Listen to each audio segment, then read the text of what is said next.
C'est sous le vent et sous un soleil radieux que la patinoire de Saint-Cergue s'est habillée de sa première couche de glace. Une tâche qui s'est annoncée plus compliquée que prévu.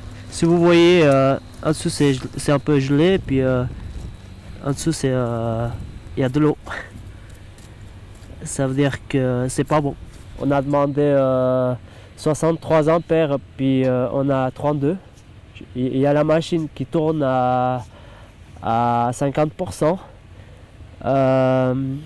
Et puis son gicle, beaucoup de l'eau. Maintenant, ça veut dire qu'il gèle dessous.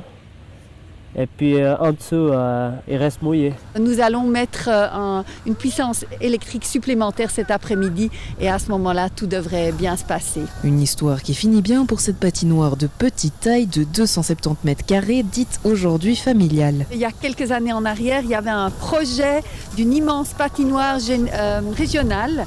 Donc elle aurait rempli plus ou moins toute la combe ici.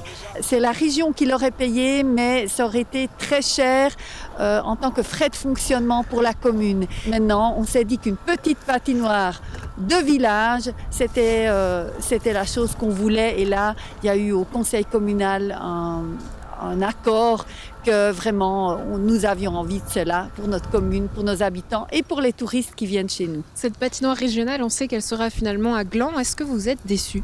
Ah, pas du tout, pas du tout. Moi personnellement, je suis extrêmement contente qu'on a gardé notre combe et un environnement quand même assez naturel ici. Du côté de la buvette, le gérant se réjouit également. J'ai commencé par la buvette et donc je pense pour moi c'est une continuité.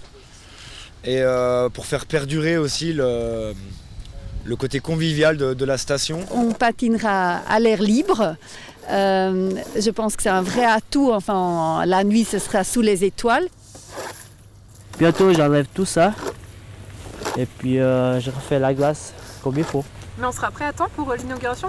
Bien sûr. Ce sera ce samedi 18 novembre à 11h. Alors la municipalité va offrir un apéro, disons de 11h à 12h et il y aura un tournoi d'ice stock de 13h à 15h et à partir de 15h, patinage libre. Et du côté de la buvette, qu'est-ce que vous nous préparez ?